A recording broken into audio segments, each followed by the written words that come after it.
Hi, I'm Robin Waite, author of best-selling book Online Business Startup, and I'm just going to give you a short video about the 7 best free tools that I've found for testing and auditing your web. The first tool I want to introduce you to is a tool called Nibbler.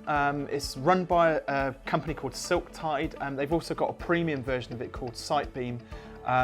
So Nibbler allows you to test, I think it's up to 5 or 10 pages of your website. Basically, you can just pop in your website address. It gives you a rank out of 10 for a number of different features on your website with tips on how you can go in and fix any problems that it's found. So it goes through and it's testing for all the usual kind of suspects in terms of whether you've got social media accounts linked up to it, if it's found errors, coding errors on your page, standards compliance issues, whether it's picked up accessibility problems on your site, if there are broken links, if there are images missing, alt tags, lots of different things which ultimately all have if they're missing or wrong, they have a negative impact on your search engine page rank. So that's Nibbler. I think the website address is nibbler.silktide.com, or you can just Google Sitebeam or Nibbler and you'll find both of those. So the second tool, also free, is called page scoring. This really heavily focuses on providing key information about the loading speed. So when you plug your URL into page scoring, it gives you something called a waterfall. So there's a load of different assets which load on a web page, so JavaScript files, style sheets, images, and various other things. So let's say you have like 50 different elements to your web page which load up. So it puts them in a waterfall and it tells you which ones are taking longer or shorter to load up.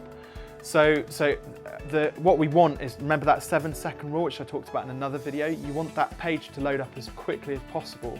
So if there's a large image in there which is taking 20 seconds to load up, well, that's going to slow down your entire site. So page scoring is quite good at giving you a very quick overview of how quickly your site loads. The third tool I'm going to mention is actually one of my favourite at the moment, GTmetrix. So why GTmetrix is so good is it uses both Google's PageSpeed tool and also Yahoo's YSlow tool and grades your site's performance in both PageSpeed and YSlow. So why is that important?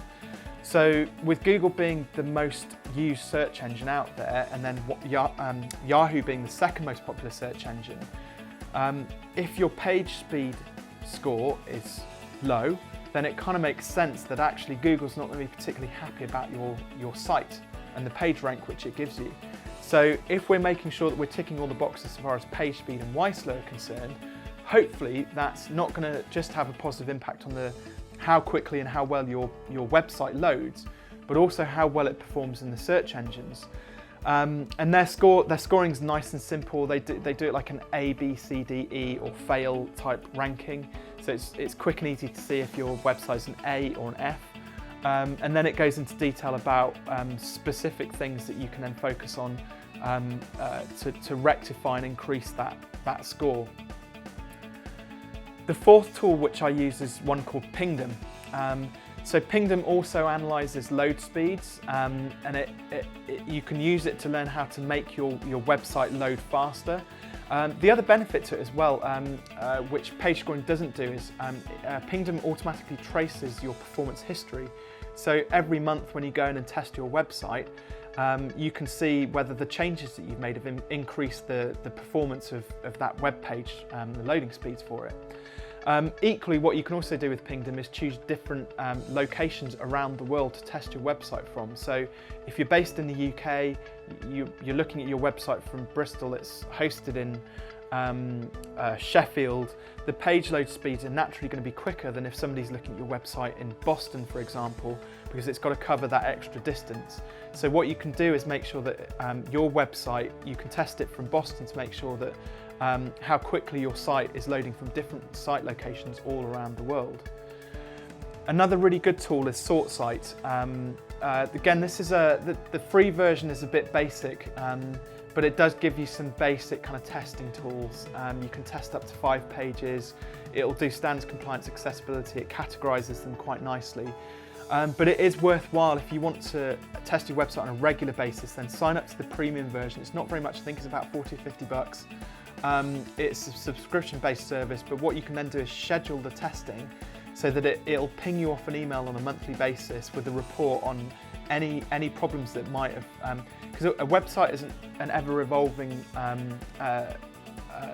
it's an organic kind of system. So when you fix something last month, I don't know, the W3C might change their rules, or a new browser update might come in, and then when you test it this month, all of a sudden your site breaks. It doesn't work on the latest browser, or doesn't work on the latest iPhone, for example.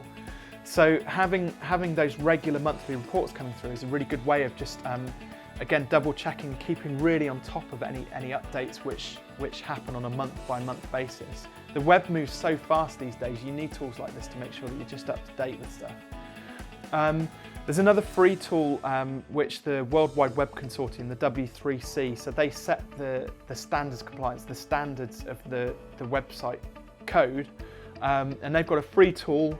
If you just Google the W3C validation tool, plug in your website address, and it'll tell you whether the code for your web page meets the W3C compliance. So if there are lots of errors appearing under that W3C validation tool, it's going to slow down your site. The search engine is going to pick up that your site's loading slowly, and it's going to lower your page rank. So we want your site to be, your web pages to be error-free. They load quicker, get a better score on Google. It's all good. The final tool is the Wave accessibility tool. So I talked about in a previous video why we're testing for accessibility. So again, this is a really simple tool which looks at things like colors, font sizes, use of imagery, alt tags, navigation around the site from an accessible perspective, and make sure that your website isn't discriminating against people with disabilities. This is a fact which most people don't know. It's no different to not put, if you've got a premises, a physical premises, not building a ramp outside the front door of your premises for somebody in a wheelchair to come inside. That is discriminatory. You could be incriminating yourself in regards to the Disability Discriminations Act. It's no different to websites. So if you don't consider, if you don't make websites accessible, then technically you could be sued because, again, you know, under the law through the DDA.